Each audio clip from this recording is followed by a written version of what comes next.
จึงส่องอาจารย์น้อยแล้วเราบอกโอ้ขออภัยไฟฟ้าดับไฟดับพอดีเอาจังฟ้อนเตรียมตัวเอามาตั้งหน้าป้ายเพเลยที่ต้นเอามาที่ต้นขวดตาลเพเอาฟ้อนชุดนี้จบก็จะได้เริ่มพิธีส่งเนาะนิมนต์ครูบาอาจารย์ขึ้นอาสนะแต้นสั่งเลยครับนิมนต์ครับตนที่ได้นิมนต์ขอนิมนต์เลยครับครูบาอาจารย์เก้ารูปขอนิมนต์ขึ้นแต้นสั่งเลยครับถ้าดนตรีขึ้นก็จังฟ้อนก็ฟ้อนเนอะแห่กันเป็นที่ม่วนเนาะแห่พระเจ้าต้นพระป่าวันนี้เป็นหน้าบุญศรัทธาญาติโยมไฟฟ้าดับแต่กี้นะขออภัยพอดีอันสายไฟลูกไก่มาแล้วก็คนมาหลายรถไปคล้องใส่สายไฟ สายไฟปุ๊ดอันนี้มนต์สงฆ์ครับขึ้นบนอาสนะเลยครับ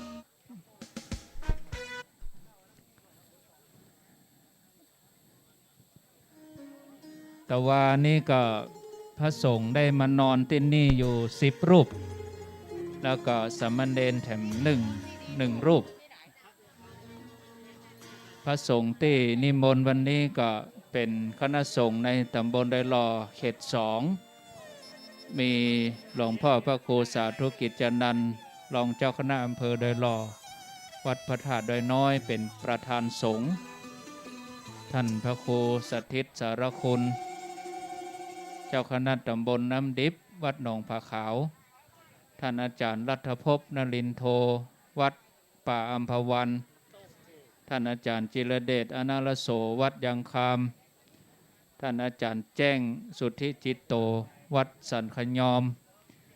ที่เหลือนั้นก็จะได้นิมนต์ครูบาอาจารย์ได้ขึ้นแท่นอาสนะสงฆ์นิมนต์ตุลุงยองได้อู้ขั้นรายการก่อน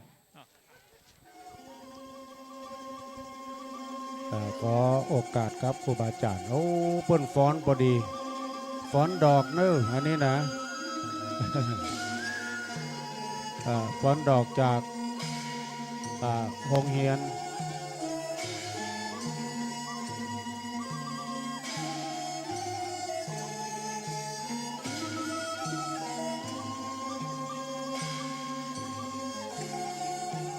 ช่วงที่เปิ้นกำลังฟ้อนนี่ช่างฟ้อนจากกูจางดื้อช่างฟ้อนสวยๆงามๆนะก็จะโปรยดอกจากกูช้างแม่ครูธนวันชัยวงศ์วันนี้ก็คณะที่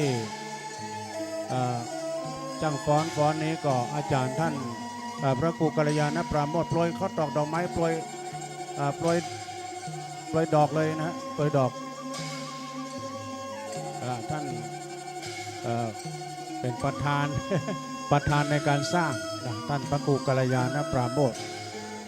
วันนี้เจริญพรต้อนรับท่านเชิดพงษ์กิ่วแก้วได้ให้เกียรติมาร่วมงานด้วยร่วมทำบุญด้วยก็ขอเจริญพรขอบคุณคณะที่ช่างฟ้อนกูช้างฟ้อนจบลงไปก็จะได้เข้าสู่พิธีทางสงฆ์กันต่อไปซึ่งในขณะนี้ในเมตตาบารมีธรรมหลวงพ่อท่านพระครูสาธุกิจจานันท์หลวงพ่อรองเจ้าคณะอำเภอดอยหล่อเจ้าวัดวัดพระธาตุดอยน้อยประธานสงฆ์ก็ได้มีสมณะเมตตาเดินทางมาแต่เจ้าแล้วเนาะเอาขยับมาทางน้อยก็ได้ไหมเข้ามานั่งโอ้วันนี้แดดกล้า วันนี้ก็เจริญพรท่านผู้มีเกียรติหลายท่านดีอกดีใจทั้งเมื่อตะวามาเนาะคนก็มีต่างกิจกรรมต่างๆตะคืนก็มีการสวดมนต์ธรรมจักรกับปวัตนสูตรช่วงเช้าเขาก็มีการทำวัดสวดมนต์แล้วก็การกันเข้ากันคนก่อนนักก่อนหลายแล้วต่อจากนั้นก็เขาก็มีการบวงสรวงของอาจารย์น้อยต้องขอโทษด้วยนะอาจารย์นะ ไฟฟ้าไม่เป็นใจ เมื่อกี้วิทยุเงียบไปกำนะเพราะว่าไฟดับ แล้วก็เครื่องเสียงก็เหมือนกันนะเครื่องเสียงนี่ดังแล้ว นี่เป็นการฟ้อนโปรยข้อตอกดอกไม้เด้อของคณะจ้างฟ้อนจากปู่จางขอบคุณอาจารย์ผู้ฝึกสอน อาจารย์ธนวันชัยวงศ์นะได้นำเอาลูกศิษย์ลูกหามาฟ้อนวันนี้ด้วยเจ้าพิธีก็ขอบคุณทางอาจารย์สุรพงศ์บุญห้าท่านก็เจนจัดในกรณีต่างๆเกี่ยวกับสวดถอนอย่างต่างๆเนาะศาสนพิธีท่านมรคนายกจากวัดฟ้าหลังอันเป็นลูกศิษย์กลกุฏิของหลวงปู่ครูบาอินโทอาจารย์น้อยก็ได้ทำพิธีเจริญพรขอบคุณท่านนายกวันนี้นะว่าที่ร้อยตรีสุรพงศ์กาบวังท่านนายกองค์การบริหารส่วนตำบลดอยหล่อวันนี้ทางธุรกิจเปิ้นนักไม่ใช่ธุรกิจนะงานบุญเปิ้นนักจะไปทำ3 ที่กันลูก ต้องขออนุญาตนะฮะกับท่านเจ้าภาพโดยวันนี้ไปมาหอมแล้วนะได้มาหอมเป็นที่เรียบร้อยขอบคุณท่านนายกโดยแล้วก็ท่านรองนายกโดยเนอะท่านพัฒนศักดิ์ศักยภาพท่านรองนายกก็จะต้องไปด้วยกันโอ้วันนี้สายบุญมากันนักกันหลายนะ เต็มไปด้วยเต็นท์เปิดพัดลมได้ไหมเนอะเปิดพัดลมศาลาหลังนี้มุงตองได้รับอนุเคราะห์จากตองปุ้นวัดจำลองก่อนไม้หวกไม้อย่างไม้ไผ่นี่นะได้รับความอนุเคราะห์เมตตาจากท่านพระอธิการรัตภพนรินโทวัดป่าอัมพวันกลปนะปลูกด้วยมือตัดด้วยมือ เอามาร่วมกันแล้วไม้เปิ่นงามนักเนาะวัดป่าอัมพวันกลปก็มีส่วนร่วมนะท่านก็เข้าประชุมทุกครั้งเวลาเป็นการจะมีการประชุมวันนี้พระสงฆ์9 รูปก็จะได้เจริญพระพุทธมนต์เบิกเลิกเบิกฟ้าเบิกดินวันนี้นะปฐมมาเลิกการสร้างวัดเหล่ามนทานะเหล่ามนทามนทานี่เป็นดอกไม้ทิพย์จากสวงสวรรค์นี่นะ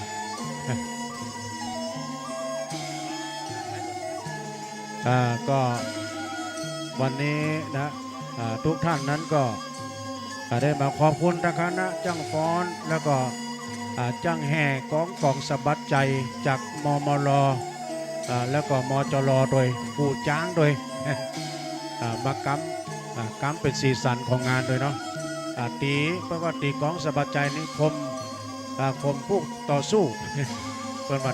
คมขวัญผู้ต่อสู้แต่คืนแล้วนี่ครูบาอาจารย์ก็มาจำวัดมานอนกันหลายเนาะแล้วก็คนบ้านก็มานอนกันนักตัวทั้งนี้ทั้งนั้นก็ต้องขอบคุณเนาะได้เมตตาบารมีธรรมอาจารย์พระครูโจรทานพิทักษ์จากวัดแม่ห้องไคร้เอาปรบมือด้วยเอาสาธุแปลงที่นั่งแปลงที่พักด้วยตั้งฟ้อนโดยต้องเน็ตแต่เขาตีเขาตังหอที่ในปลำผามเต็นเด้อที่นั่งเอาละตอนนี้ได้เวลาต่อไปจะเป็นการถอนที่ดินก่อนเบื้องต้นนั้นขอนิมนต์พระสงฆ์จำนวน5 รูปตรงกลางนี่ก็เป็นหลวงพ่อเอารวมที่นี้ก่อนรวมทุกรูปที่เหลือก็จะได้กระจายไปแต่ละมุม4 มุมตอนนี้จะมีการถอนที่ดินเพื่อให้ที่ดินนี้บริสุทธิ์พุทธผ่องเป็นของสงฆ์ต่อไปศรัทธาเฮาปนมมือเนอะคณะที่พระสงฆ์เปิ้นประกอบพิธีถอนวีเลนะชัดเจนนะ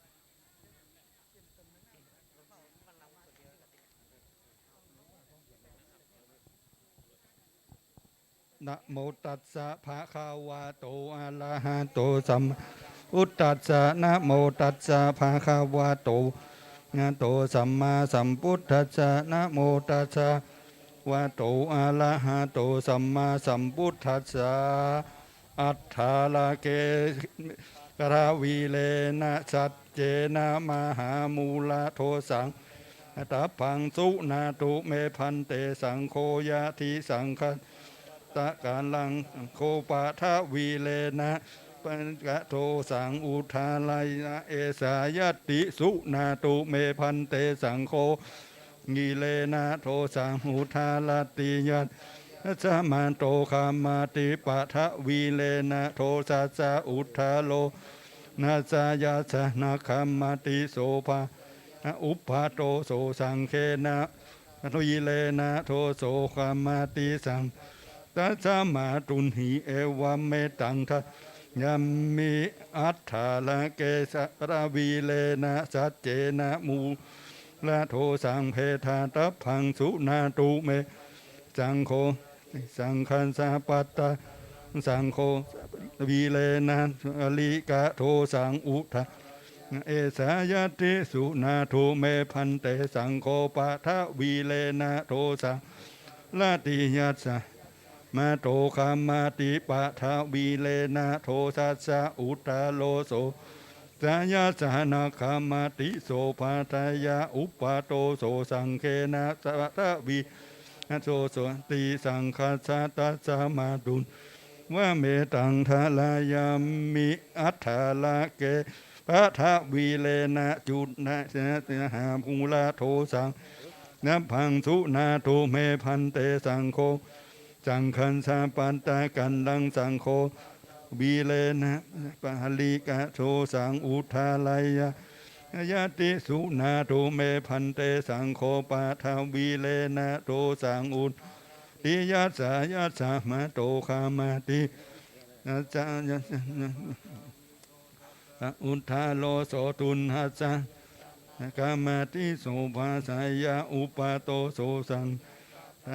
ลีนาโทสามาติสังคัสสะตัตุนหิเอวะเมตังทาลายามิยังกินจิวิตตังหิตาวะจันเกสุวายังละตานังปานิตังนาโน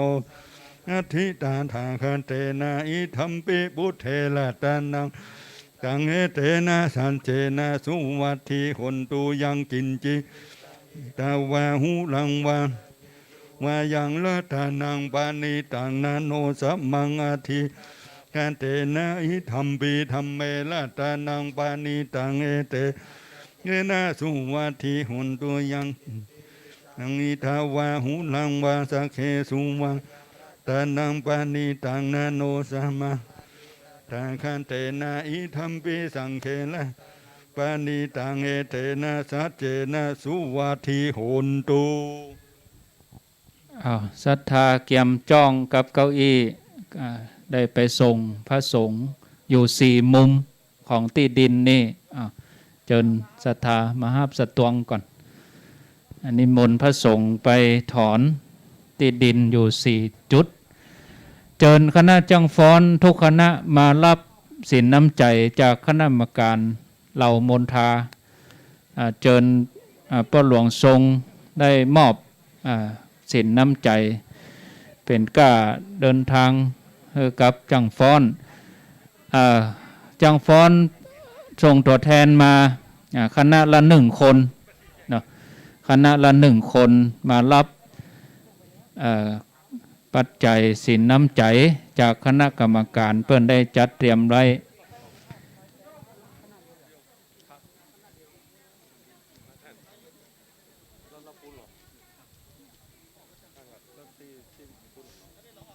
กองสะบัดใจตัวมาฮับเลยมาฮับรางวัลจังฟ้อนกี่คนกองสะบัดใจกี่คนมาฮับนี่จังฟ้อนก่อนเนาะแล้วก็ลูกหลานกองสะบัดใจจากวัดเจดีย์หลวงนักเรียนมาฮับเดี๋ยวเจ๊ปิ๊กเตือนนะก็เดี๋ยวเปิ้นปลูกต้นมณฑาแล้วก็จะได้ตีกองสะบัดใจแถมกรรมถ้าเปิ้นปลูกต้นไม้แล้วก็พระสงฆ์เจริญชัยมงคลคาถาท่านที่มีหน้าที่ผู้บอกไฟก็ย่ำต้องจุดตัวไปจุดตอนที่เปิ้น ปลูกต้นมณฑาบางท่านบอกว่าต้นมณฑามีลักษณะจะใดก็อยู่ที่หลังป้ายนี่2 ต้นต้นละ 5,000 กว่าบาทเอามาปลูกเลยใหญ่เลยต้นมณฑานะตอนนี้รับรางวัลก่อนคือละอ่อนลูกหลานจังฟ้อนของสะบัดใจตุลุงภาคไปเลยตุลุงเร็วๆทำหน้าที่ อันนี้น้ำจิตน้ำใจเล็กๆน้อยๆจากคณะกรรมการวัดใหม่นู่ วัดเหล่ามนทาค้างดำ62ใจเย็นๆนู่ เดี๋ยวให้มันครบให้มันเหลือซ้ำดีส่วนแบ่ง มันจะมาลงตัว ต้องขอบคุณท่านมาสร้างสีสันในงานนี้ตัววันนี้เป็นวันเบิกเลิกเบิกชัยเบิกฟ้าเบิกดินด้วยปฐมมาเลิกในการตั้งวัดสร้างวัดตัวได้รับความอนุเคราะห์หลายฝ่ายพี่น้องศรัทธามากันหลายใจเย็นๆก็กำลังขณะนี้ครูบาอาจารย์ก็ไปสวดถอนทำ4 มุมของวัดเนาะ4 มุมของวัดก็ยังจะมีทำลายครั้งอยู่เนอะศรัทธาญาติโยม วันนี้เป็นวันปฐมมาเลิกในการสร้างวัดคงจะมีทำลายเตื้อแต่ก็มาหันพี่น้องศรัทธาเหล่าเป้ามีความสมัครสมานสามัคคีกันเป็นอย่างดีเนาะโดยมีพระหลวงทรงอินตาเปีย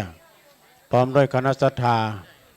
ลองเข้ามาทางในหมู่บ้านนะโยมพอเนาะบ้านเปิ้นนะปุตตุกะลึกกะลึงหลักฐานมั่นคงเป็นปึกแผ่นเปิ้นเป็นคนร่ำคนรวยกันเนาะออกกันมาเป็นหมื่นเป็นพันนะจะได้ญาติโยมเท่าไหร่ต้องขอดีใจตัวเนาะที่เปิ้นได้มีวัดเฮือกับหมู่บ้านเฮาเวลาว่าเขาจะไปวัดเก่านั้นก็ไปได้แต่ว่ามันข้ามต่างยากอีบ่ได้เนาะคนเขาก็มันนักกันมาถึงวันได้ก็เลยเป็นการตั้งวัดสร้างวัดเอาไว้เป็นที่สวนรวมจิตใจนะส่วนรวมจิตใจของพี่น้องศรัทธาพระหลวงทรงมานิกรรม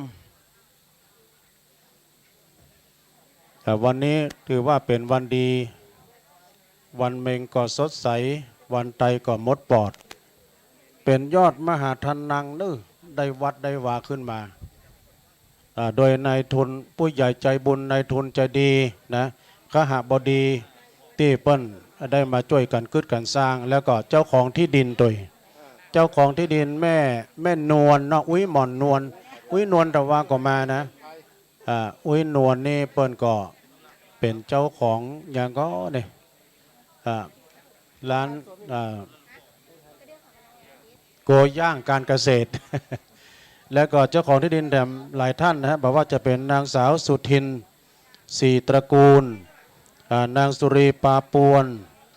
นางสุพันนีธนนูนะนี่ก็เปิ้นและกาขายถวายเนอะศรัทธาเนอะได้บุญโดยกันณที่นี่จะเป็นที่ส่วนรวมจิตใจของเฮาพุทธศาสนิกชนกันที่จะได้เป็นวัดเป็นวาไปทางหน้าที่ครูบาอาจารย์ที่เปิ้นหูในการตั้งวัดเปิ้นกะคะเนว่าจะตั้งจะสร้างวิหารตัดที่นี่ศาลาการประเรียนตัดที่นี่แล้วก็จะสร้างกุฏิตัดที่นี่นะเปิ้นกะคะเนไว้แล้วลูกศิษย์เนี่ยลูกศิษย์ของ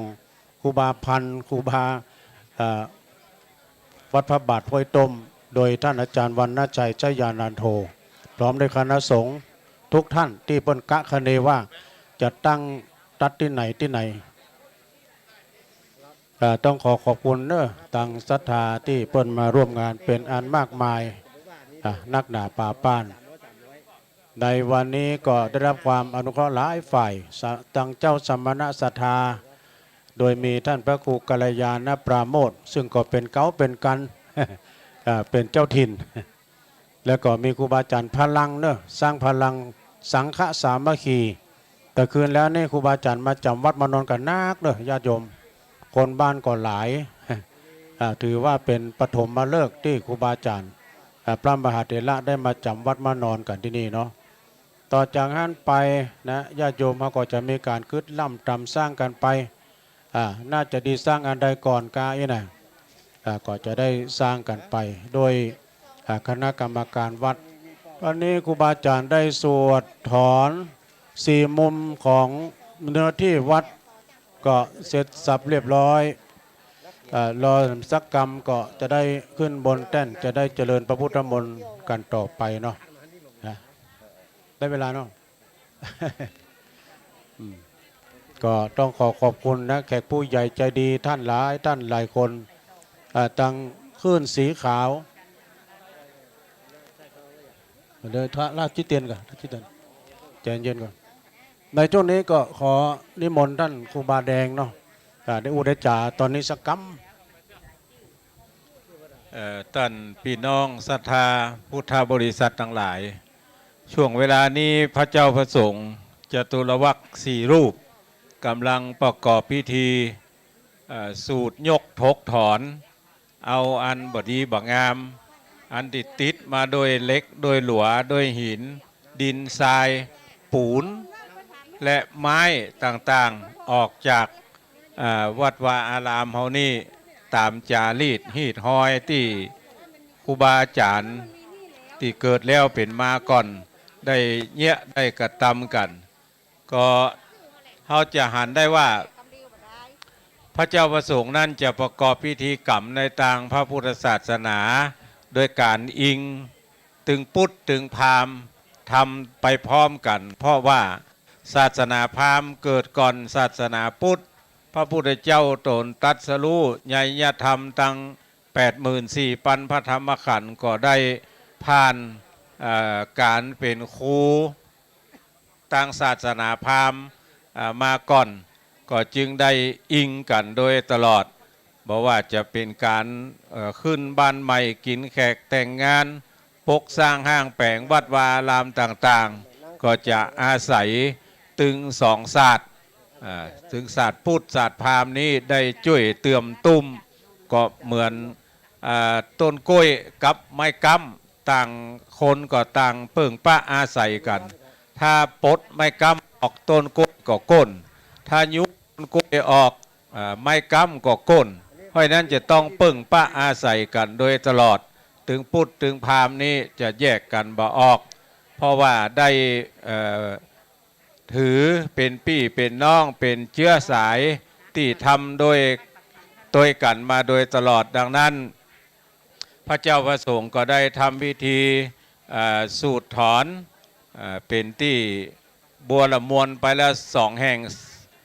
งตอนนี้ไปสูตรถอนตะกี้ใจกลางเราไปสูตรถอนทางเหนือเดี๋ยวไปทางวันตกเดี๋ยวทางใต้แล้วก็ทางวันออกแถมเพราะว่าแต่พี่น้องเฮาท่านทั้งหลายที่เป็นกรรมการหรือผู้ที่เข้าใจช่วยกันร้อนขันแก้วทั้ง3ขันศีลขันน้ำตาลเข้ามาได้ละเนอพอนานเสถียรขอช่วยบอกคือกรรมการที่อยู่ใกล้ๆกันด้วยคำเนาะยกขันศีลขันน้ำตาลขันแก้วทั้ง3เข้ามาทางไหนได้ละเพื่อว่าพระเจ้าประสงค์ที่ไปสูดถอนมาถึงบริเวณพิธีแล้วก็จะได้เริ่มประกอบพิธีในทางพระพุทธศาสนาอันมีการจุดธูปจุดเทียนที่หน้าโต๊ะหมู่ปูจาจุดเทียน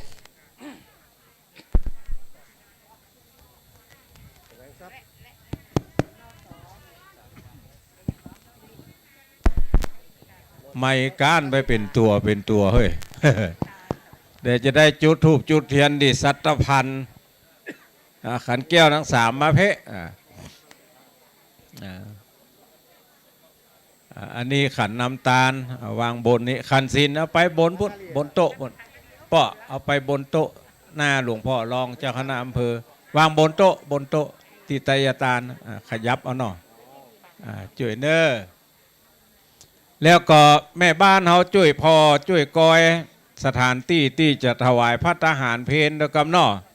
เอาปืนเกาลำไยว่าแต่เจ้าหันโต๊ะมนอยู่หั่นนะเอาตั้งไว้เถอะตุเจ้าบัดเดี๋ยวนี้มาเพิ่มแถม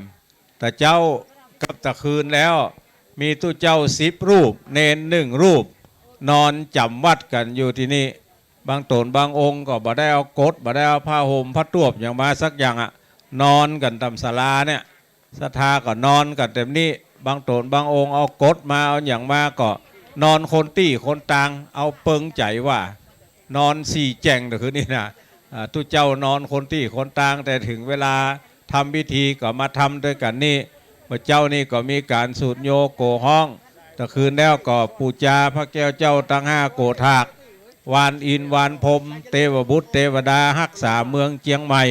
มาช่วย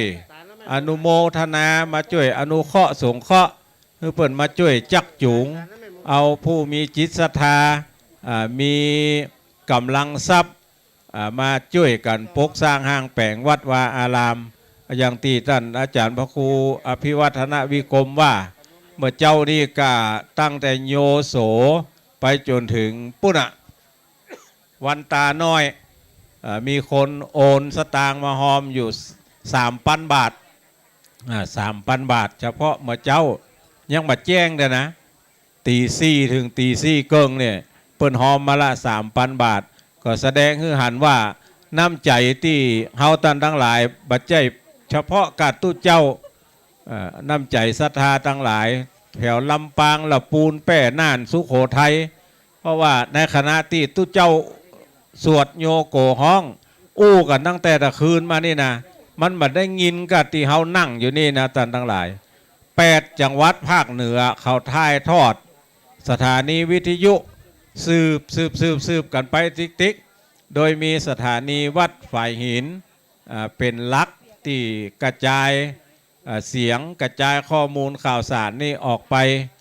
คือคน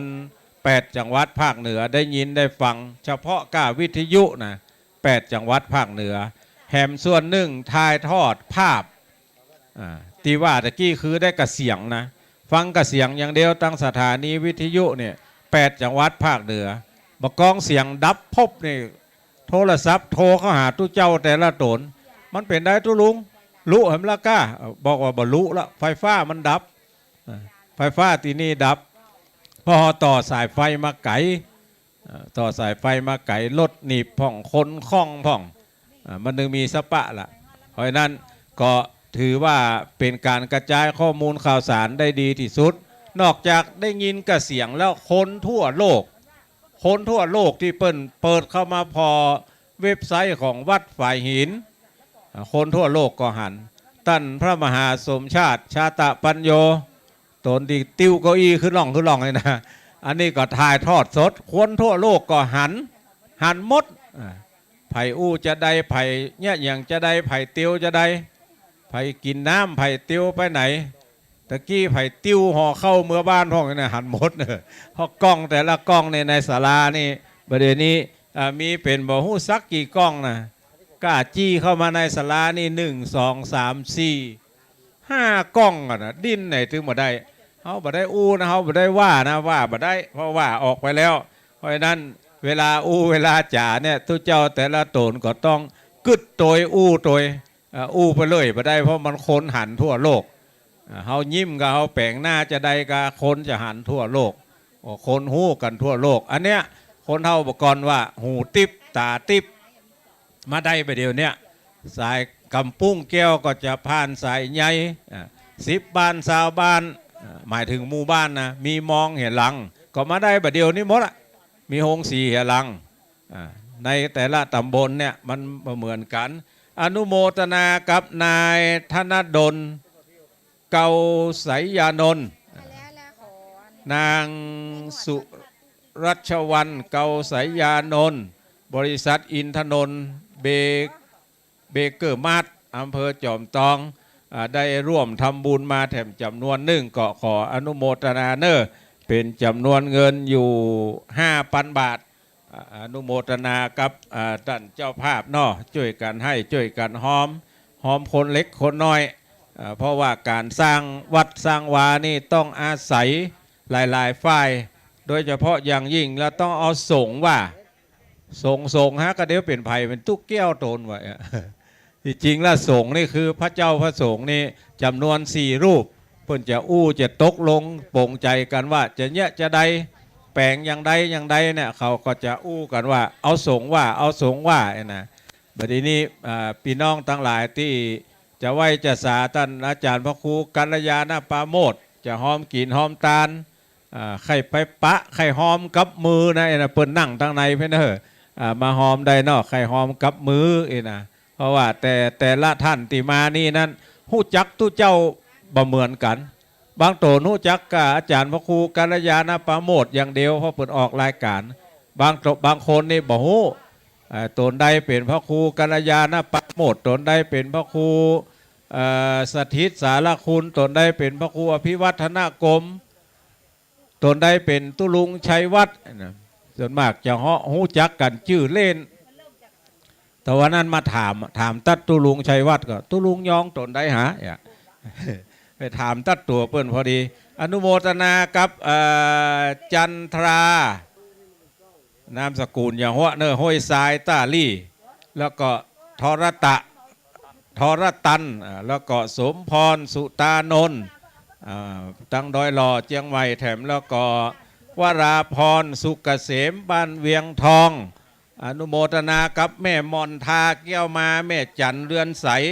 พร้อมโดยลูกเต้าร่วมซื้อที่ดินแถม1,000 บาทอนุโมทนากับแม่เดือนเพ็ญทิมวาง500 บาทบ้านหนอง5น้ำบ่อหลวงสันปะตอง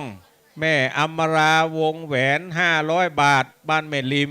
พร้อมกับโดยลูกเต้าอุทิศส่วนกุศลไว้กับตนกับตัวไปหน้าท่านทั้งหลายที่จะกินจะตานขอกึดตานไว้ไปหน้าก่อนอันเจ้ากรรมนายเวรนั่นขอเบาๆพวกเถอะมันจะได้ดีเหรอเขานะ ตานไว้กับตนกับตัวไปหน้านักอนุโมทนากับพ่อสวัสดิ์แม่สุทธิพรดวงปัญญาบ้านเวียงท่าการร่วมทำบุญมาแหมตอนนี้พระเจ้าพระสงฆ์ส่วนหนึ่งก็ไปสู่ถอนยังบัดแล้วบัดนี้เตื้อก็ขอนิมนต์ท่านอาจารย์พระครูอภิวัฒนวิกรมอู้จากับเฮาท่านทั้งหลายไปก่อนนอหลายท่านมีความสงสัยว่าอารามมณฑานั้นมีที่มาที่ไปจะใดญาติโยมมาถึงสถานที่นี้ได้หันป้ายว่าเหล่ามณฑาเหล่านี่เป็นหมู่ไม้ต้นเดียวบ่เป็นกอปอต้นเดียวบ่เป็นเหล่าคำว่าเหล่านี่ต้องเป็นหมู่เหล่ามณฑานี่คือต้องมีต้นมณฑาเป็นแถวเป็นแนวต้นมณฑานี่เป็นต้นไม้ติบบนสวรรค์มีในพระไตรปิฎกตอนที่พระพุทธเจ้าเปิ้นปรินิพพานที่เมืองกุสินารามีนักบวชนอกศาสนาเดินทางไปที่เมืองกุสินาราพระมหากัสสปะเถระพร้อมกับพระสงฆ์แถม500จะได้ไปกราบพระพุทธเจ้าระหว่างทางก็แวะหายอิดหายเหนื่อยพักผ่อนเตียวสวนทางกับนักบวชนอกศาสนาอาชีวกะนี่ถือดอกมณฑามาพระมหากัสสปะก็สงสัยว่าได้ดอกนี้ลูกที่ไหนมาถามว่าอันอาชีวกะก็ตอบว่าโอ้ก็ได้ลูกงานพระพุทธเจ้าพวกดอกนี้หล่นเปียงหัวเข่าข้าก็เก็บมานี่ดอกแต่กะดอกนี้จะหล่นก็ต่อเมื่อพระพุทธเจ้าประสูติตรัสรู้และปรินิพพานตอนที่พระองค์แสดงธรรมจักรกับปวัตตนสูตรดอกมณฑาทิพย์นี่ก็หล่นลงมาทีนี้พระพุทธเจ้าปรินิพพานไปแล้วมหากัสสปะเถระก็บอกให้ตัวเจ้าทั้งหลาย500โอ้จะไปม้อยรับลุกตัวเจ้าเฮาพระเจ้ามีแล้วเข้าใจเฮ่งเตียวจะได้ไปไหว้พระเจ้าตันบัดตันหูเนอปากันไปไหว้พระเจ้าที่กุสินารา มหากัสสปะเถระไปถึงปุ๊บก็เอาหัวตัวเก่าไปนบที่ฝาโลงพระบาทพระเจ้าก็ออกจาก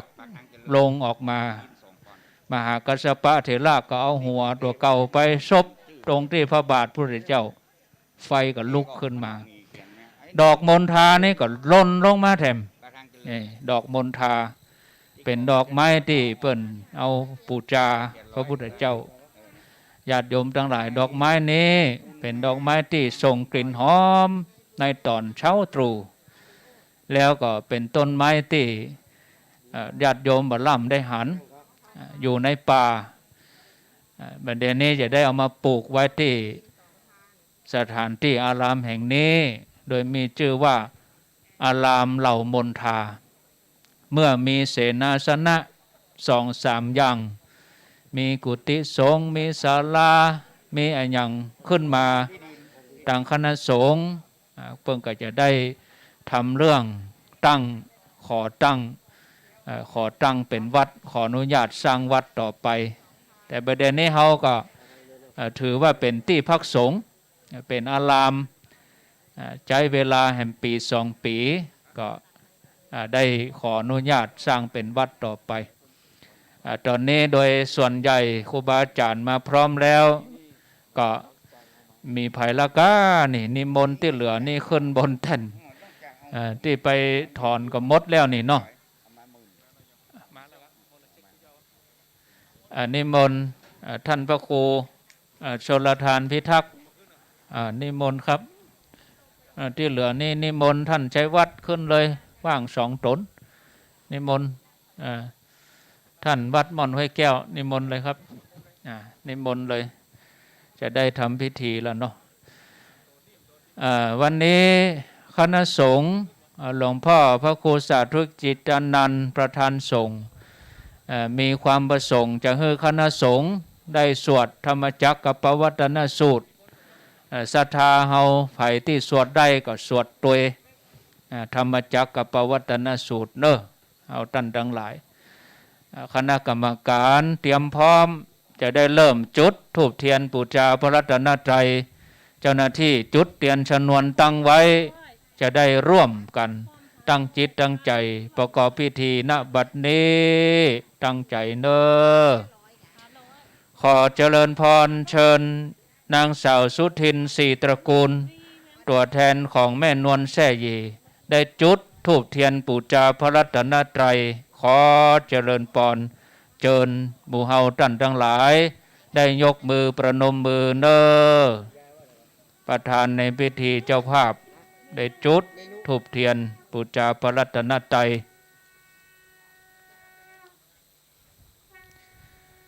แม่นวลแซ่เยพร้อมกับครอบครัวได้ตั้งกุศลเจตนาส่วนหนึ่งเป็นบุญทานที่ดินนี้ถวายทานในพุทธศาสนาด้วยเจตนาเพื่อจะสร้างวัดสร้างวาในพระพุทธศาสนาที่ดินทั้ง2 แปลงนี้รวมกันแล้วมี7 ไร่ประเมินตามราคาเปิ้นก็ประเมินไร่ละ1 ล้านบาทแต่แม่นวลแซ่หยีพร้อมกับครอบครัวลูกหลานได้ทานประมาณก้าอยู่5 ล้านเปิ้นเอาที่ดิน2 แปลงนี่ราคาแค่2 ล้านบาทถึง2 แปลงนี่รวมกันนี่7 ล้าน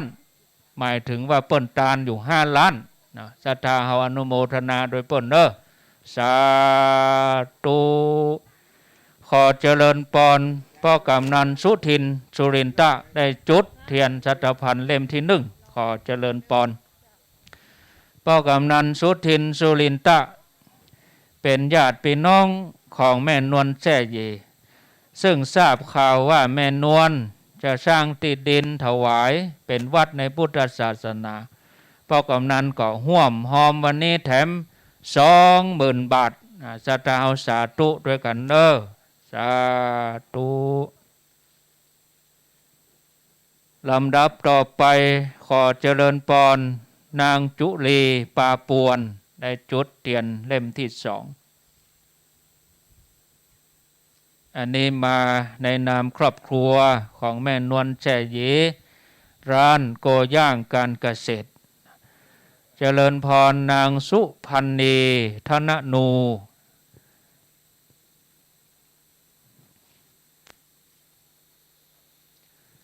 ต่อไปเจิญพ่อหลวงทรงอินตาเปียอดีตผู้ใหญ่บ้านหมู่ที่3บ้านเหล่าเป้าได้จุดเตียนเล่มต่อไปเจริญพรอาจารย์กิจพัฒน์กันทิยะข้าราชการบำนาญขอเจริญพรอาจารย์กิจพัฒน์กันทิยะได้จุดเทียนเล่มต่อไปเจริญพรพ่อหลวงโสดาสายฟองมูลเจริญพรได้จุดเทียนตามลำดับไป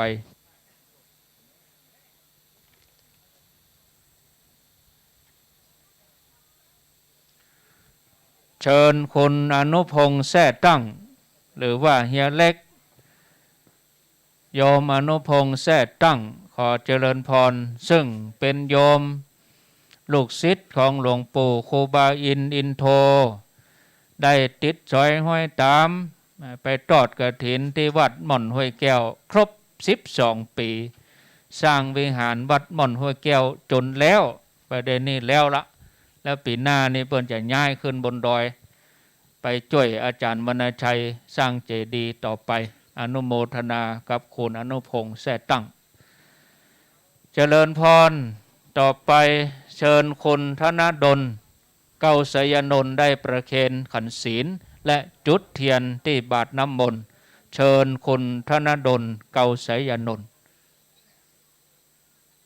จุดเทียนที่บาทน้ำมนต์และประเคนขันศีลเจริญพรคุณธนดลเก้าสยนนท์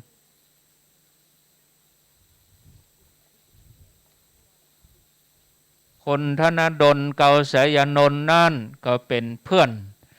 ร่วมชั้นเรียนกับท่านพระครูกัลยาณปโมทย์ได้มาทำธุรกิจที่ตลาดมะจำลองจนเจริญรุ่งเรืองตอนนี้มาเปิดบริษัทที่จอมตองก็ค้าขายเจริญรุ่งเรืองปัจจัยส่วนหนึ่งก็สนับสนุนอุปถัมภ์พุทธศาสนาขออนุโมทนาอันนี้เป็นกัลยาณมิตรที่ดีต่อไปนี้เชิญเฮาท่านทั้งหลายทุกท่านได้ไหว้พระสมาทานศีลและฟังพระสงฆ์เจริญพุทธมนต์ตามลำดับไปเชิญท่านทั้งหลาย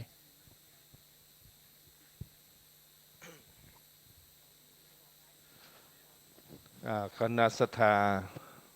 ตั้งอกตั้งใจตั้งหน้าพระพักตร์ของพระพุทธปฏิมาประธาน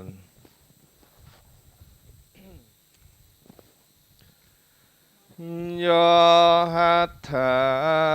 วันตา10 นิ้วขึ้นตั้งวางกิ้ว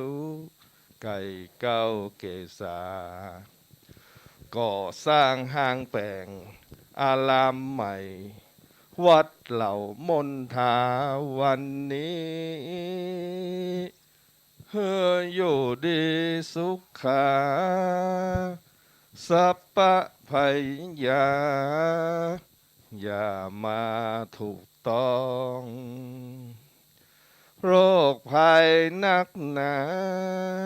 อย่ามาเกี่ยวข้องฮือไหลตกคลองแม่น้ำเคาะปีเคาะเดือนเคาะวันเสียงสามอย่าได้ไก่กำมาใจเฮ้ยอยู่จุ่มเนื้อสุขบานหวานใจกึดสั่งอันใดพันสำเร็จดังอ่านสมใจดังอ่าน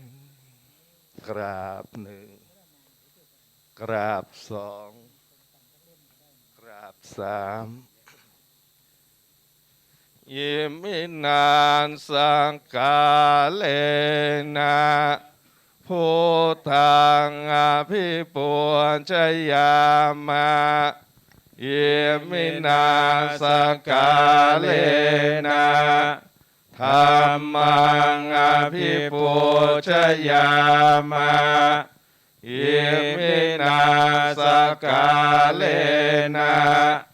สังฆังอภิปุชยามะ อะระหังสัมมาสัมพุทโธภะคะวาพุทธังภะคะวันตังอภิวาเทมิ สวากขาโตภะคะวะตาธัมโมธัมมังนามัสสามิสุปฏิปันโนภะคะวะโตกัสสังโฆสังฆังนามามิ มะยังพันเตวิสุงวิสุงรักขณาทายะติสาลเนนะสังหะปัญจศีลานิยาจามะตุติยัมปิมะยังพันเต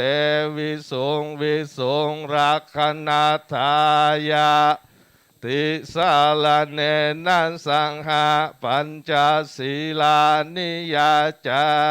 มะตติยัมปิมะยังพันเตวิสุงวิสุงรักขณาทายะติสาลเนนะสังหะปัญจศีลานิยาจามะ นะโมตัสสะภะคะวะโตอะระหะโตสัมมาสัมพุทธัสสะนะโมตัสสะภะคะวะโตอะระหะโตสัมมาสัมพุทธัสสะนะโมตัสสะภะคะวะโตอะระหะโตสัมมาสัมพุทธัสสะ นะโมตัสสะภะคะวะโตอะระหะโตสัมมาสัมพุทธัสสะนะโมตัสสะภะคะวะโตอะระหะโตสัมมาสัมพุทธัสสะนะโมตัสสะภะคะวะโตอะระหะโตสัมมาสัมพุทธัสสะ พุทธังสารนังคัจฉามิ พุทธังสารนังกัจฉา ธัม มิ มังสารนังคัจฉามิ ธัมมังสารนังกัจฉามิ สังฆังสารนังคัจฉามิ สังฆังสารนังกัจฉามิ ทุติยัมปิพุทธังสารนังคัจฉามิ ตุติยัมปิพุทธังสารนังกัจฉา ทุ มิ ติยัมปิธัมมังสารนังคัจฉามิ ทุติยัมปิธัมมังสารนังกัจฉามิ ทุติยัมปิสังฆังสารนังคัจฉามิ ตุติยัมปิสังฆังสารนังกัจฉามิ ตติยัมปิพุทธังสารนังคัจฉามิ ตติยัมปิพุทธังสารนังคัจฉามิ ตติยัมปิธัมมังสารนังคัจฉามิ ตติยัมปิธัมมังสารนังคัจฉามิ ตติยัมปิสังฆังสารนังคัจฉามิ ตติยัมปิสังฆังสารนังคัจฉามิ ปานาติปาตาเวรมณีสิกขาปะทังสมาธิยามิ ปานาติปาตาเว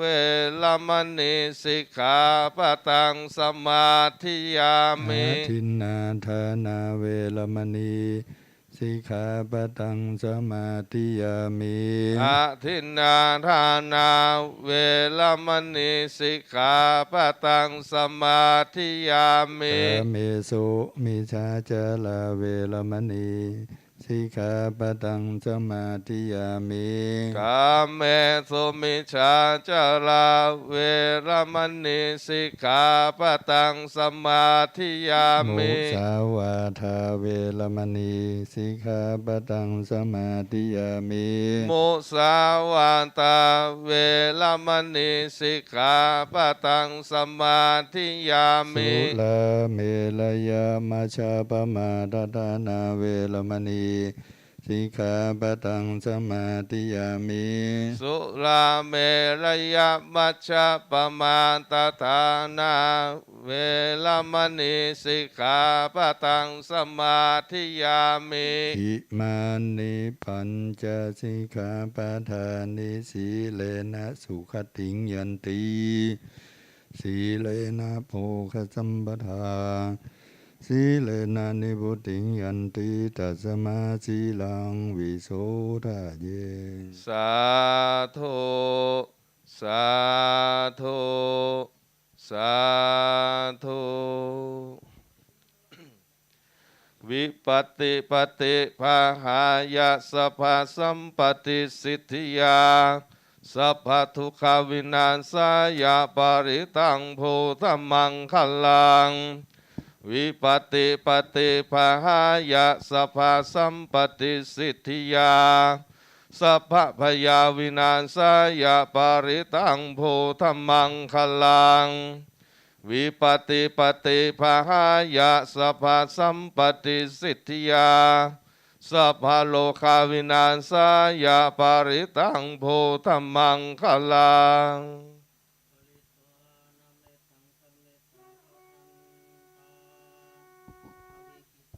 ตาปริตังพนันตุสักเกกาเมจรูเปกิริสิกรตเตจันตริเควิมาเนทีเประเทจะคาเมตารุวนาคาหเนเกหวัทุมมิเกเต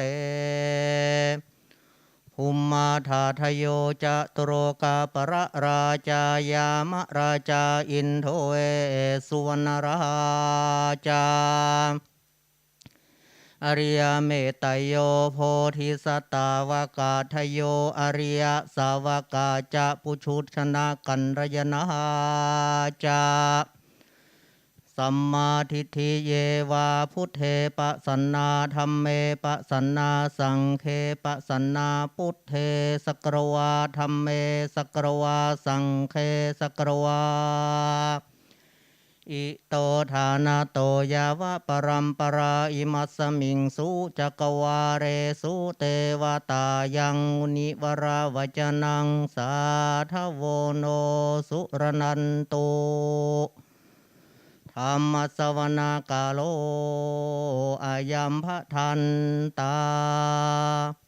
ธรรมสวนา กาโลอายัมภทันตาธรรมสวนา กาโลอายัมภทันตา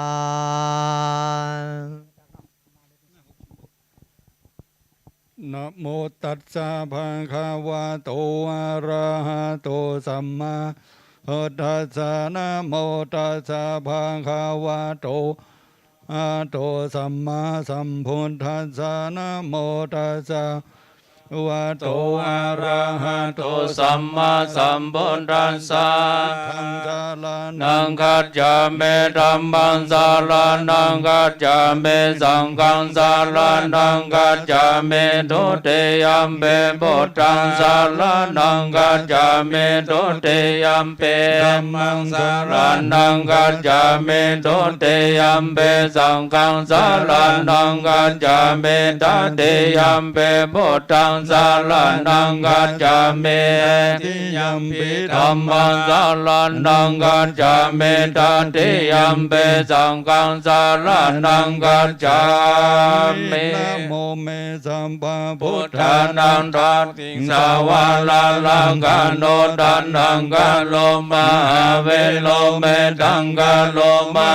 ยาโสสัลลานังกาโลโลกาหิโตทิปังกาโลโจเตนันโลโกดันโยจานามาโมโกมังกาโลสุ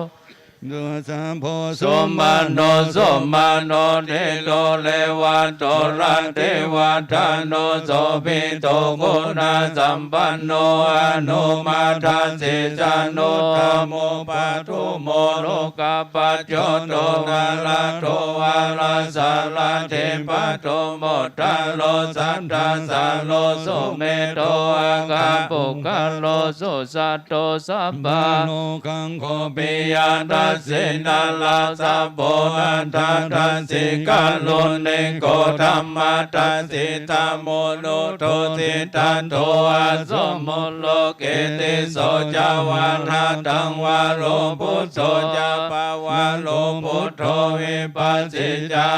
นุปโมสิกิสัพพะอิ อิ โต โตสันทาเวสั สั ม พ โพ โพสุขตายาโกกาโกสันโดสันทาวาโหโกนากัมมันโนรานัญจาโหกัสสัมโพสิริสัมปันโนตามโมสังขยาปุงกโมอันตเวสันเตสังกันตาเอเมปุตตามาเอเตตากาลุนานาสัมปันนาสัมปันโลกาปิปุจิตตาเอเตตัสสัมปัลลาพุทธาอุตตมาคาปุกาลาเตปิสังฆากุณาสุงปิเตเยอามันตังมันตังเอเตพุทธาติตัญจามังคลาหุนเตสัมปทานทวิสัตติในพุทเทโยหังวันตาเมสัปปะทาเตสังยาเนนะเสเลเนตาติเมตตาภะเรนัญจาเตปิโนอนุรากันโตอาโลกายเยนะสุเกนัญจานทวิสันเตเตโยนะโลสาลันนังกาโตกัปปันเดสันตาสาสันเนทุกขาตังโสนาคาจันเตอัตตวิสันเตปุตตะปัลลิตัง เอวเมสุตัง เอกังสัมมายังภะคะวะพะลานาสิยังวิหารันติเจสิตาเนมิกาทัลเลตัลลาโกภะคะวะปัญจวิเกวิโกอามันเดเสเตเวเมภิกขเวอันตปัปปะจิเตนานาเสวิตาปโยจายังกาเมสุกามาสุกาลิกานุโยโกอินโนคัมโมพุทโธจานิโกอานาริโยอานันตสันเนโตโยจายังอัตถกิลมัตตานุโยโกตุโกอานันลิโยอานาสันติโตเตเตภิกขเวอุปอันเตอนุปกัมมามัจจิมาปฏิปทาตาตาคันเตนะปิสัมพุทธาจักโกรานิยานกาลันเนอุปสัมมายาปิญญายาสัมโพธายานิพพานายาสังวัตติกัตตมาจะสาภิกขเวมัจจิมาปฏิปทาตาตาคันเตนะปิสัมพุทธาจักโกกัลลันเนยานกัลลันเนอุปสัมมายาปิญญายาสัมโพธายานิพพานายาสังวัตติอาญาเมวาริโยอัตถังเกโกมาโกสยาติตังสัมมาทิฏฐิสัมมาสังกัปโปสัมมาวาจาสัมมากัมมันโตสัมมาอาชีวสัมมาวายามโมสัมมาสติสัมมาสัมมาทิอายังโกสาภิกขเวมัชฌิมาปฏิปทาตถาเตอาภิสัมพุทธาจาคงกาลันเนยานากาลันเนอุปสัมมายาปิญญายาสัมโพธายานิพพานายาสังวัตติตังโกปันนาภิกขเวทุกขังอริยสัจจังชาติปิทุกขาปิทุกขา มาลานัมเปโตกังโสกาปะเลเทวาทุกขาโทมานาสุปายาสะเปโตกาอัมปิเยหิสัมปโยโกทุกขปิเยหิวิปโยโกทุกขยัมปิจังนาลาปะเตตัมเปโตกังสังกิเตนายุปาทานา ขันธาทุกขาหิตังโกปานาภิกขเวทุกขสัมโมทัยโยอริยสัจจังยายังตัณหาโพโนภวิกา ตินาคาสหะ คาตาตันราตันตัลลามิดันดิเนสยาเตตังกัมมาตันหาเวภาวะตันหาเวภาวะตันหาหิตังโกปานา ภิกขเวทุงกา นิโรโทอริยสัจจังโยตัสสะเยวะตัณหายาเสสาวิราคานิโรโทจาโค ตินิจจัง โคมุตเตอนาลยโยหิตังโกปันนาภิกขเวทุกขานิโรธกามิเนปันเตปัตตาลิยสัจจังอายา เมวะ อาลิโยอะตังเกโกมังโกสยาเตตังสัมมาทิฏฐิสัมมาสังกัปโป วาจา สัมมากัมมันโตสัมมาชีโวสัมมาวายาโมสัมมาสติสัมมาสัมมาทิตัง ปังอาภิกขเว สัจจังเมภิกขเวบุพเพอนันโนสุเตสุธรรมเมสุจักขุงโอตัมปฏิญาณังโอตาปฏิปัญญา โอทาปาทิ ทิวิชาโอตาปฏิอโลโกโอตาปฏิตังโกปะเนตังโตกังอริยสัจจัง ลินยายันติ เมภิกขเวบุพเพอนันโนสุเตสุธรรมเมสุจักขุงโอตาปฏิญาณัง อนดา ปาติปัญญาโอดาปาติวิชาโอดาปาติอาโลโกโอดาปาติตังโกปานิตัง สังมุ อริยสัจจังปัลลิญญาตันติเมภิกขเวบุพเพอานาโนสุเตสุธัมเมสุจักโกง ดาปา ทิญาณโอดาปาติปัญญาโอดาปาติวิชาโอดาปาติอาโลโกโอดาปาติอิทัง ทุงปัง สัมโมทัยโยอริยสัจจันติเมภิกขเวบุพเพอนันโนสุเตสุธัมเมสุ ทุงโอทา ปาทิญาณโอดาปาติปัญญาโอดาปาติวิชาโอดาปาติอาโลโก ดาปาติ ตังโขปะเนตังโลกาสัมโมทัยโยอริยสัจจังปาดัพพันติเมภิกขเว บุพเพอานาโน โนสุเตสุธัมเมสุจักขุงโอดัมปาติญาณังโอดัมปาติปัญญาโอดัมปาติวิชชา ดาปาติ อาโลโกดัมปาติตังโขปะเนตังโลกาสัมโมทัยโยอริยสัจจังปาหินันติเม เวบุพเพอนันโนสุเตสุธัมเมสุจักขุงโอดัมปาติญาณัง ปาติ ปัญญาโอดัมปาติวิชชาโอดัมปาติอาโลโกโอดัมปาติตังทุกขานิโรโธยาสัจจันติเมภิกขเวบุพเพอนันโนสุเตสุธัมเมสุจักขุงโอดัม ติญาณังโอทา ปาติวิชชาโอดัมปาติอาโลโกโอดัมปาติตังโกปะเนตังทุกขานิโรโธอริยสัจจัง ชาติกัปปันติเมภิกขเวบุพเพอนันโนสุเตสุธัมเมโส คงโอ ธัมปาติญาณังโอดาปาติปัญญาโอดาปาติวิชชาโอดาปาติอาโลโกปาติตังโอปานิตังทุกขานิโรโธอริยสัจจังสัจจิกาตันติเมภิกขเวบุพเพอนันโนสุเตสุธัมเมโส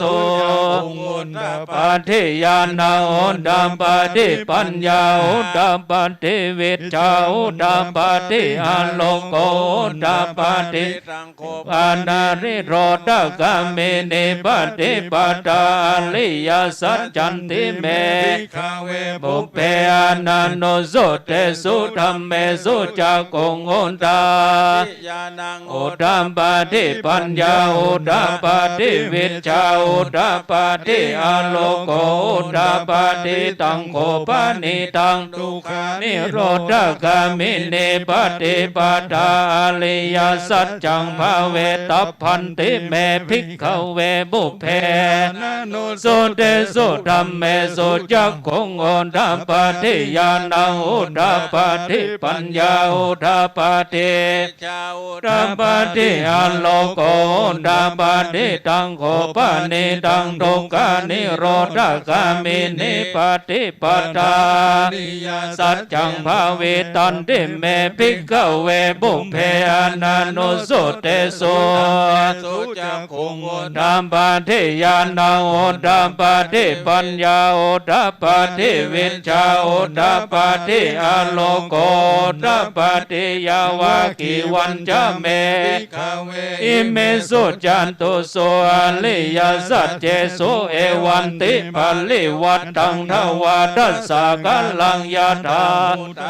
นาทัสสะนังนาวิสุทธิสุตังอโหสิเนวะตวะหังภิกขเวสัตเทวะเก สัมมาลังเก สัพพมะเกสัสสะมาตาปัมมะเนยปัจจายาสัตเทวามนุสยังอนุตตลังสัมมาอภิสัมพุทโธปัญจยาสิงยาโตยาโคเมภิกขเวอิเมสุจตุโสอลิยาเจโสเอวันติปาลิวัตตังทวาทัสสะกัลลังยาธาภูตัง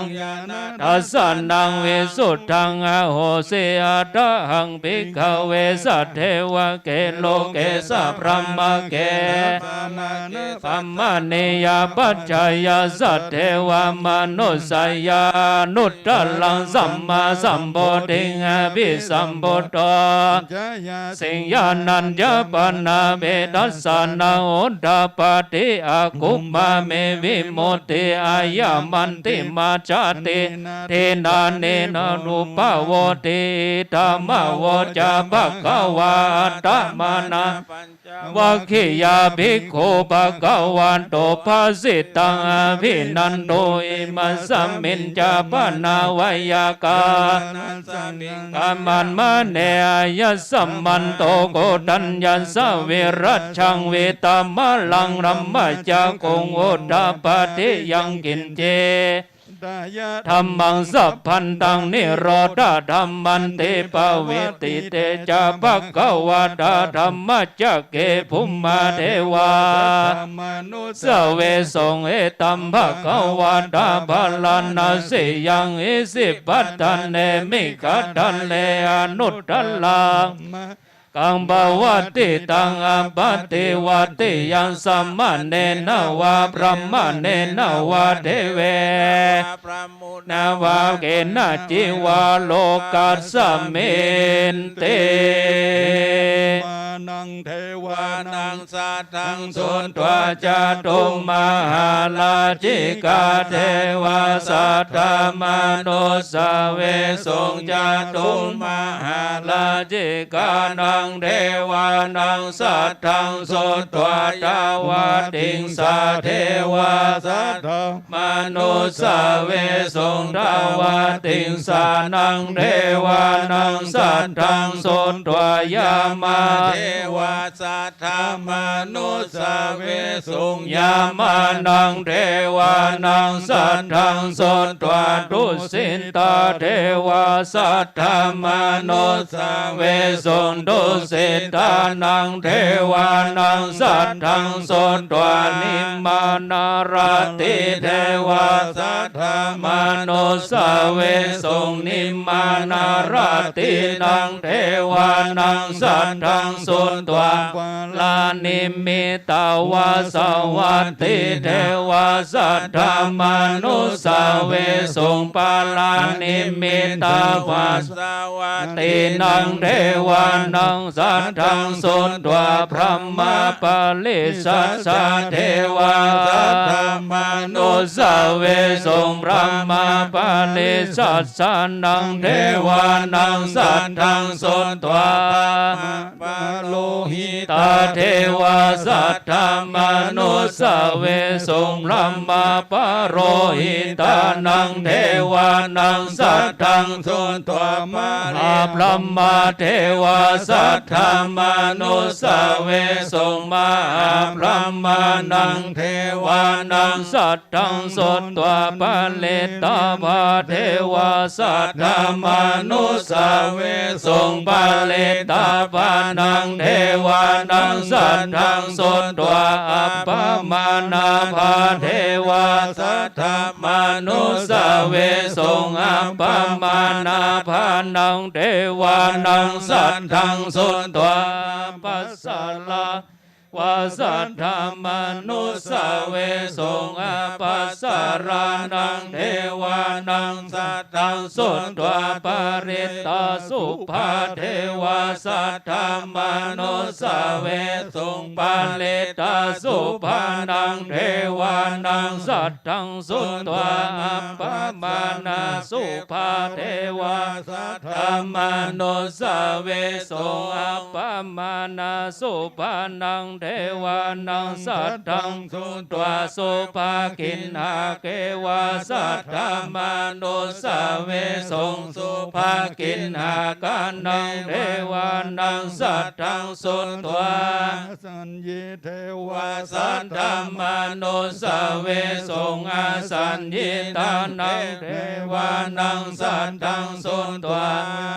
เอหะปาลาเทวาสัทธามนุสาเวสุงเวหัปปะลานังเทวานังสัทธังสุนตัว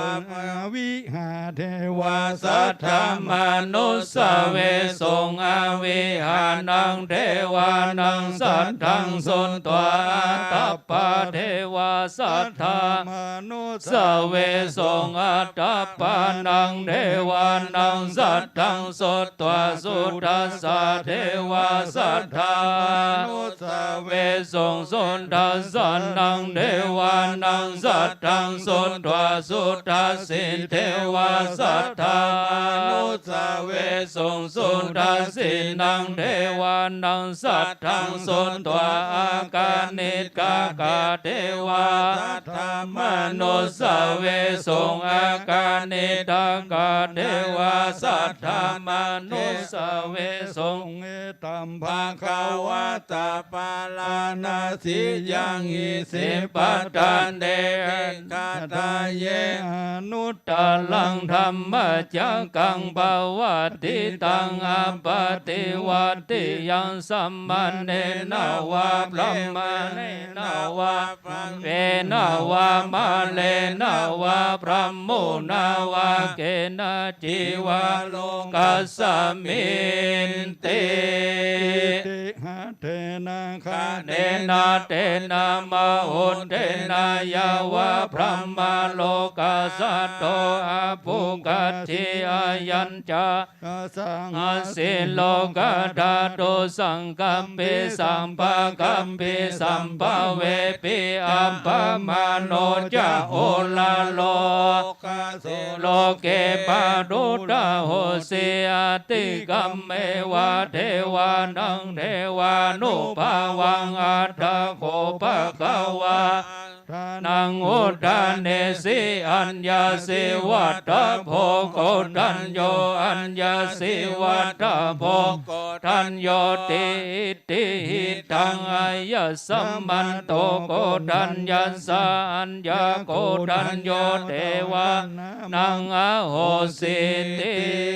นะโมอะระหะ โตสั สั ม ม มา มาสัมพุทธัสสะมะเหสิโนนะโมอุตตมะธัมมัสสะสวากาตเสวะเตนิตานะโมมหาสังฆัสสะภิวิสุทธศีลทิฏฐิโนนะโมโอมัตตยารัตถสารัตนัตยาสะ สาธุ กังนะโม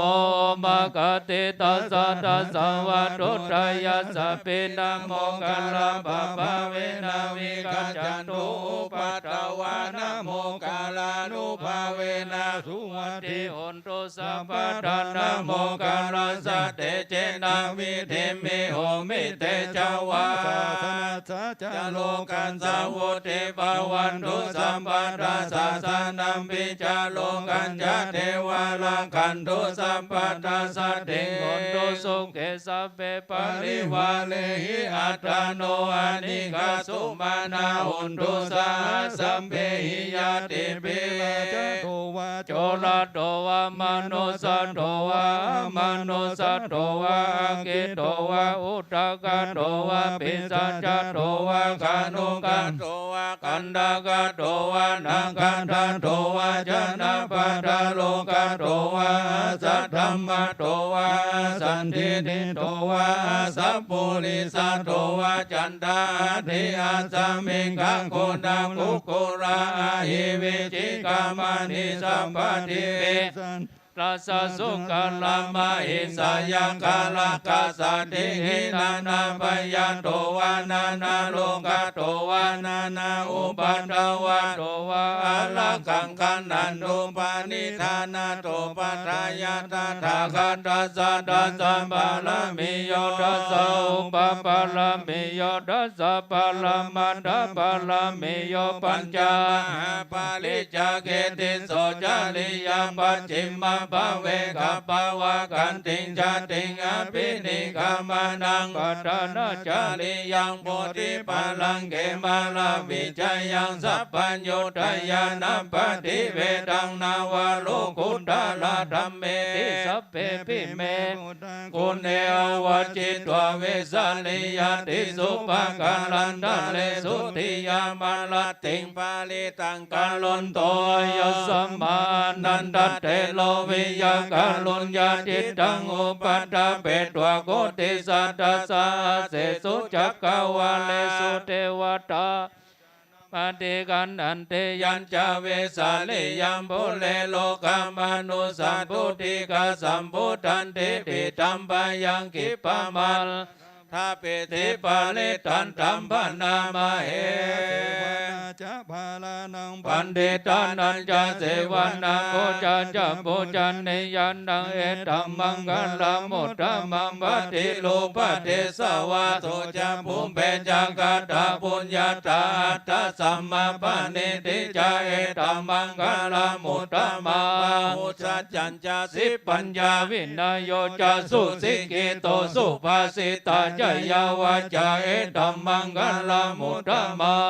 งปิตุอุปัฏฐานังบุตตาทาลาสะสังฆาโหอานากุลาจะกัมมันตาเอตัมมังกัลลามุตตมังทานันจะธรรมจาริยาจายากาทานันจะสังฆาโหอานาวัจจานิกัมมานิเอตัมมังกัลลามุตตมังราติวิราติปาปามัจจปานาจะสัญญาโมอะปะมาโรจะธัมเมสุเอตัมมังกัลลามุตตมังกาลโวจานิวัตโตจะสันโตเตจักตัญโยตากาเลนะธัมมัสสวะนังเอตัมมังกัลลามุตตมังคันติจะโสวะจะสัตตะสัมมานานัญญาตัสสะนังกัลเลนะธัมมัสสกัจจาเอตัมมังกัลลามุตตมังปุจจปัมมาจาริยัญจาริยสัจจานังดัสสะนังนิพพานาสัจจิกิริยาจาเอตัมมังกัลลามุตตมังตัสสะโลกธัมเมจิตตังยัสสะนากัมปติอสุกังวิลาจังเขมังเอตัมมังกัลลามุตตมังเอตาทิสานิกัตวานาสัพพะธัมมังปะราจิตตสัพพะทาโสติกัจจันติตันเตสังมังกัลลามุตตมันเตมหามังกัลลาสุตัง หุ ลังวาสเคสุวายังลัตตานังปานิตังนาโนสัมมังอาเตตาทาคันเทนาอิตัมเปพุทเทรัตตานังปานิตังเตนะสัจเจนะสุวัตเทหนโต